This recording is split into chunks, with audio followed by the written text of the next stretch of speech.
Selamat pagi semuanya, anak-anak sekalian. Baik, semuanya sehat? Sehat.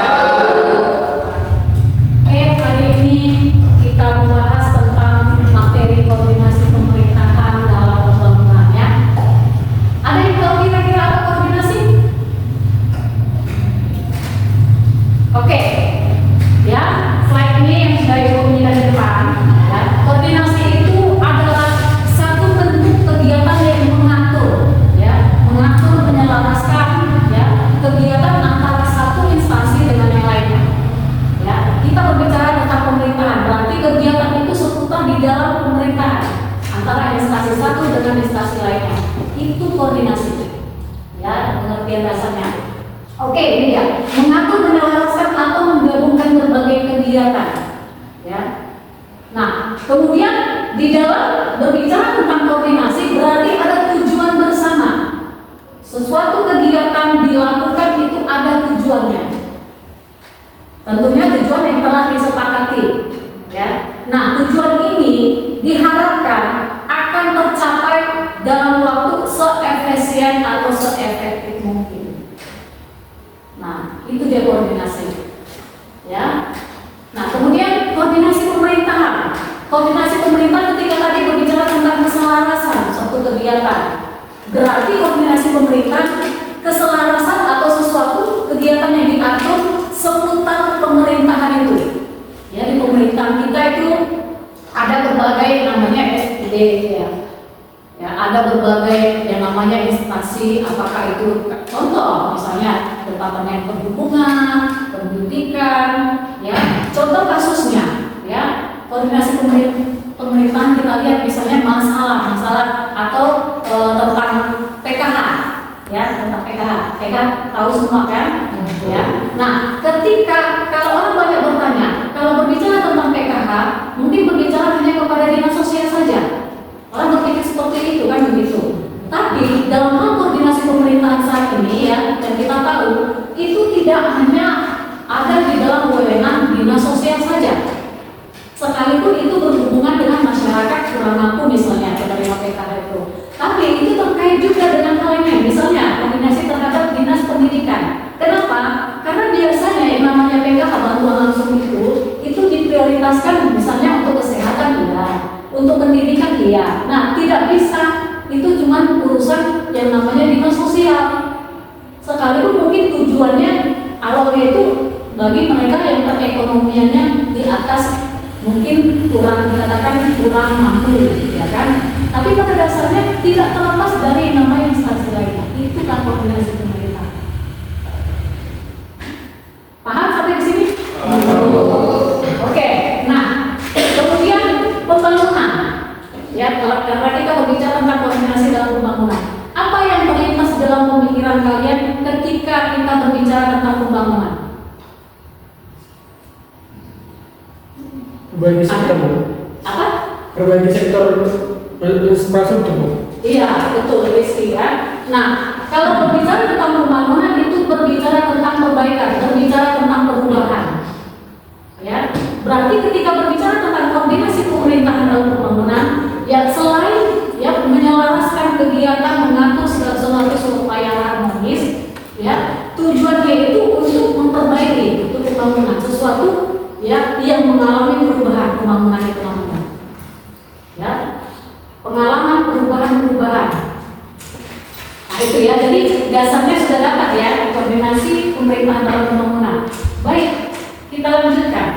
Nah, untuk kita mengetahui ya bahwa koordinasi itu dapat bekerja dengan baik, ada syarat-syarat yang perlu kita perhatikan. Ya, syarat-syarat yang pertama, ya lakukan hubungan langsung dan secara terus-menerus. Dalam hal ini, ya kegiatan yang telah disepakati, ya untuk dilaksanakan itu harus dilakukan ya secara terus-menerus. Artinya koordinasi itu harus dilakukan intens. Ya, dilakukan intens. Jadi antara misalnya seperti contohnya tadi tentang PKH. Jadi itu dilakukan antara dinas sosial dengan pendidikan. Kenapa? Kenapa ini dilakukan secara terus-menerus? Supaya jangan ada terjadi kebobolan di dalam pengaturan ya dalam PKH itu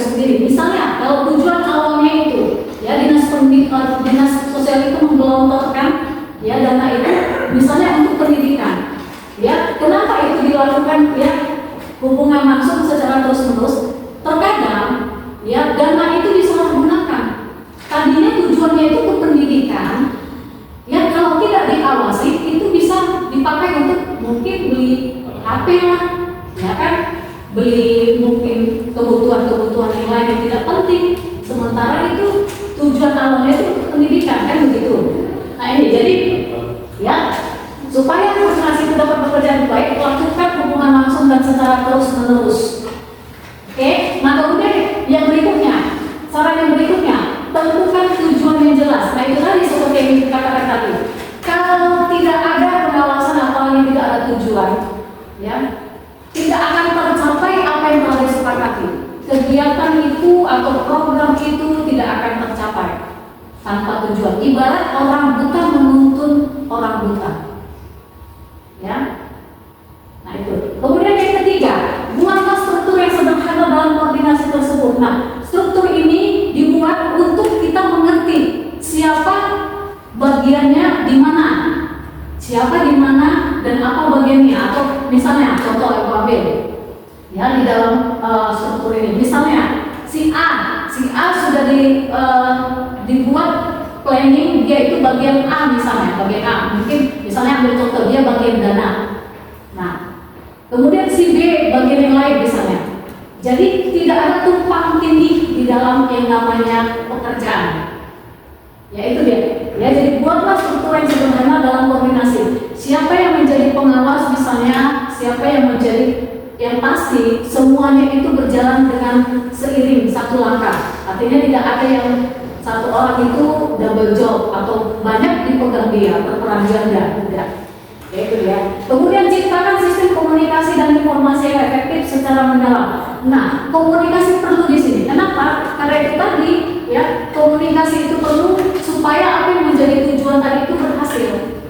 Jangan tiba-tiba, ya, karena tidak adanya komunikasi yang mendalam, tidak adanya komunikasi saling komunikasi, yang bagian satu sudah berjalan misalnya 5 langkah kegiatan itu, ya, sementara bagian yang satu masih 1 langkah. Nah, gak mungkin dong satu kegiatan itu nunggu bagian yang lain, kan gitu. Misalnya pembangunan di dalam misalnya dalam satu katakanlah satu desa atau satu kelurahan, ya, semua sudah tersedia mungkin yang namanya bahan-bahannya, sudah tersedia mungkin tukangnya, sudah tersedia apanya, tetapi tidak bisa dilakukan. Nah, mungkin karena tidak ada pengawas, tidak ada apa yang lain, nah itu kan tidak. Jadi ini dia. Jadi pencapaian itu akan terhalang, pencapaian target atau tujuan itu akan terhalang kalau tidak ada komunikasi yang mendalam. Bisa, kira-kira? Ya, kemudian lakukan kontrol yang efektif. Nah ini perlu sesuatu yang tidak diawasi, sesuatu yang tidak ada pengawasan itu bisa kebablasan. Ya, misalnya contohnya sudah ditargetkan misalnya pembangunan itu harus selesai misalnya 1 tahun, ya. Nah tidak ada yang mengawasi, ya maka akan bertambah-tambah jadi 2 tahun misalnya, ya 2 tahun terus bagaimana lagi dengan budgetnya, dengan dananya pasti akan bertambah-tambah. Nah itu ya, ya jadi itu maksudnya lakukan kontrol yang efektif. Kemudian penempatan pimpinan yang efektif merupakan kunci keberhasilan tim, ya karena memang koordinasi ini bentuknya kerja tim, bukan sendiri-sendiri. Ya, jadi bentuk yang namanya tim, kita perlu yang namanya seorang pemimpin yang betul-betul mahir, yang betul-betul kompeten, yang betul-betul mampu di dalam bekerja secara tim. Ya, jangan misalnya dia dipilih sebagai pemimpin mungkin karena ada kekerabatan mungkin, sistem kekerabatan, atau karena mungkin banyak uangnya, ya, atau mungkin karena dia menjual suara misalnya, ya kan. Nah, kalau koordinasi karena kerjanya secara tim, ya itu tidak bisa kalau betul-betul pemimpinnya itu suka-suka atau ya kalau dia senang, oke, dilaksanakan tugasnya. Kalau dia tidak senang, anak buah saja atau anggota saja. Nah, ya jadi harus betul-betul kita melihat yang namanya pemimpin itu berkompeten karena dia bekerja secara tim. Jadi di sini sebetulnya syaratnya ini kita tidak melihat, ya tidak melihat figur seorang pemimpin yang misalnya karena saya makanya berhasil. Jadi tidak ada ibaratnya seorang pemimpin itu memegahkan diri sendiri atau membuat dirinya itu seolah-olah dia pusat perhatian impian itu atau dialah pusat keberhasilan itu. Tidak. Ya, jadi inilah ya syarat-syarat koordinasi agar dapat bekerja dengan baik dan efektif. Ya, tidak hanya dilihat dari tujuannya, tapi dilihat dari sistem kerjanya, ada komunikasi yang baik, ada komunikasi yang berlangsung terus-menerus, ya ada pengawas, ada seorang pemimpin yang betul kompeten. Bisa paham sampai di sini syarat-syarat koordinasi itu? Paham. Oke, kita lanjutkan ya. Baik, pada dasarnya ya prinsip-prinsip koordinasi itu yang perlu kita perhatikan ya. Sama seperti tadi ada tujuan ya. Syarat yang tadi ada tujuannya. Prinsipnya juga seperti itu. Ada tujuan. Tujuan di sini adalah tujuan yang di dalam satu tim itu memiliki satu tujuan, artinya satu gerak langkah yang sama, satu arah pemikiran yang sama. Ya, jangan misalnya ketika klien punya rencana A akan dilaksanakan, ya, yang satu melangkah ke selatan, yang satu melangkah ke utara, itu tidak boleh. Bukan seperti itu prinsip koordinasi. Ya, jadi prinsip koordinasi itu harus satu gerak langkah yang sama dalam satu tujuan. Jadi kalau misalnya plan A itu akan dilaksanakan, ya harus gerak langkah itu sama. Ibarat kaki kiri mulai, ya kaki kiri semuanya mulai, gitu. Ya, kemudian prinsip yang kedua, prinsip kesepakatan. Nah, kesepakatan, ya namanya kerja tim. Berarti bukan maunya satu orang, tapi maunya banyak. Semua yang ada di dalam yang namanya kegiatan itu, program itu. Jadi ya kesepakatan. Kira-kira misalnya kesepakatan, kapan mulai waktunya misalnya. Ya, kapan dimulai? Itu harus ada kesepakatan. Jangan misalnya yang satu minta minggu depan dimulai, yang satu minta bulan depan dimulai. Ya, kesepakatan dalam banyak hal. Yaitu, ya prinsip yang berikutnya, prinsip ketaatan dan loyalitas. Nah, prinsip ini perlu kenapa? Karena di dalam yang namanya kerjasama, ya koordinasi itu kerjasama tim ya, tadi kan. Nah, harus ada komitmen. Ya, jadi ada ketaatan loyalitas untuk bisa berkomitmen, artinya bisa kerja sama. Ya, harus ada komitmen. Nah, kemudian yang berikutnya prinsip saling tukar informasi kegiatan. Nah, ini tadi ya bertukar informasi. Artinya ketika mungkin bagian yang A misalnya, bagian yang A punya kendala atau punya hambatan, dia bisa mengkoordinasikan atau berbagi, bersharing komunikasi dengan bagian yang lain. Ya, dia berbicara, kami di bagian ini kami ada kendala. Nah, gitu. Jadi tidak dibiarkan, tidak menjadi pembiaran ya. Artinya gitu, ya udah kalian yang majulah kalian. Tidak. Ya. Jadi itu ya. Kemudian berikutnya prinsip profesionalitas. Ya. Nah, itu tadi adanya komitmen, berarti tergambar dengan profesionalnya. Ya, ketika seseorang bertakwa dengan baik. Ya, itu prinsip efisien. Kemudian yang berikutnya prinsip adanya koordinator atau pemimpin. Nah, sama seperti syarat tadi itu, ya, bahwa seorang pemimpin, figur seorang pemimpin ini dibutuhkan di dalam koordinasi. Ya, kenapa? Supaya menjadi barometer untuk jalannya kegiatan atau jalannya ya program yang akan dilaksanakan. Perlu seorang yang namanya koordinator atau pemimpin. Ya, itu dia prinsip. Oke, nah paham kira-kira untuk prinsip ini? Paham. Baik, kita lanjut slide berikutnya. Ya, nah ini pedoman yang harus diperhatikan dalam koordinasi. Ya, sama seperti contoh itu tadi, contoh gambarnya ya kan. Nah, bagaimana ya satu koordinasi itu dapat terlaksana dengan baik? Ya, pedoman yang pertama itu bahwa koordinasi harus terpusat. Ya, artinya ketika tim itu akan melaksanakan gerak langkah yang sama, itu harus ada gerak itu terpusat. Artinya seperti tadi komitmen loyalitas tadi. Ya, jangan misalnya si A pengennya ke selatan, si B pengennya ke utara. Nah, itu bukan koordinasi yang baik. Jadi pedoman yang baik itu bahwa koordinasi itu harus terpusat. Ya, jadi tidak bergerak sendiri-sendiri. Kemudian yang berikutnya, pedoman yang berikutnya bahwa koordinasi harus terpadu. Kalau sudah terpusat, terpadu, fokus, nah itu akan mencapai apa yang diharapkan. Ya, terpadu, ya baik dari segi pekerjaan, dari segi tadi komunikasi, ada saling berbagi komunikasi, itu bentuk dari keterpaduan juga. Ya, nah kemudian koordinasi harus berkesinambungan, itu tadi, ya, artinya koordinasi itu terus menerus, ya, baik dari komunikasi yang ada yang dijalin, ya, maupun dalam hal gerak kegiatannya, ya, jadi berkesinambungan terus menerus. Kemudian koordinasi harus menggunakan pendekatan multi instansional. Jadi seperti yang saya katakan tadi ini, bahwa koordinasi itu berbicara tentang tim. Ya, jadi perlu ada kerjasama dengan yang lain. Ya, itu dia.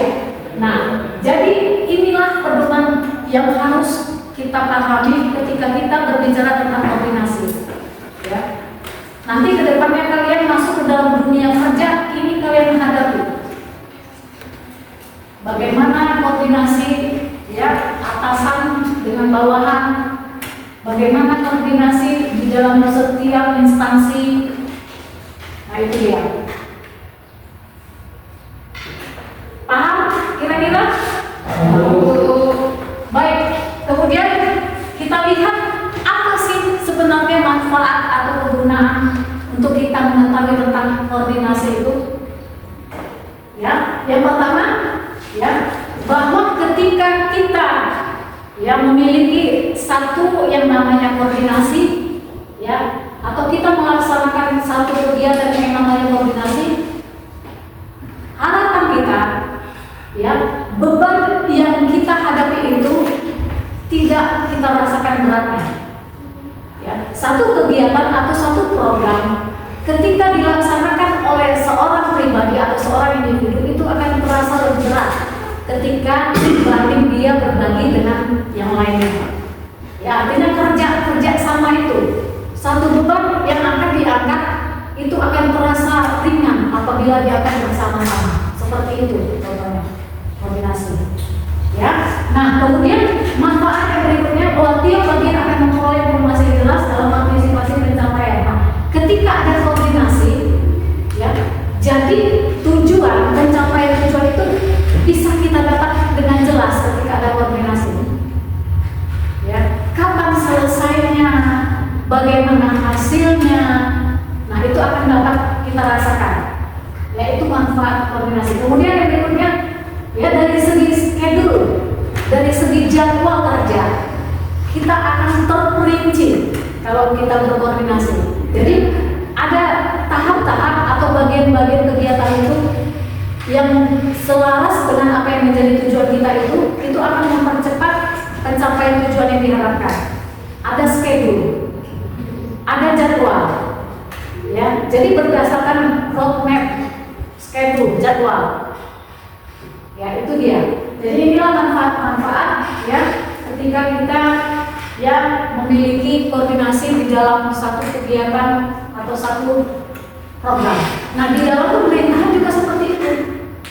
Ya, ketika pemerintah, di dalam pemerintahan itu ada pekerjaan atau ada program yang melaksanakan koordinasi, maka pencapaian target atau tujuan akan bisa dapat diraih dengan baik.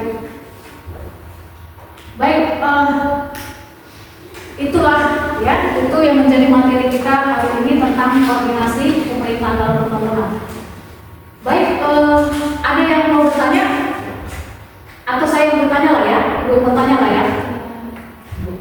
Baik, kalau ibu tanya, ya, kira-kira apa masalah yang dihadapi pada umumnya di dalam koordinasi ini? Ayo, siapa? Faira? Oke, silakan. Masalah yang ada Ya. kurangnya koordinasi itu sendiri antara satu dengan yang lain. Jadi banyak masalah yang terjadi. Contohnya tadi kayak Ibu Ami kan PKH. Jadi banyak masalah yang terjadi dalam PKH itu karena kurangnya koordinasi antara pemimpin yang ada di desa, kan dari desa, dana masyarakatnya ke atas itu kurang. Jadi banyak yang tidak sesuai hasil penerimaan yang tidak seharusnya memenuhi. Ya, makasih ya, jawabannya tepat sekali, ya. Nah, itu dia contohnya. Kenapa masalah terjadi?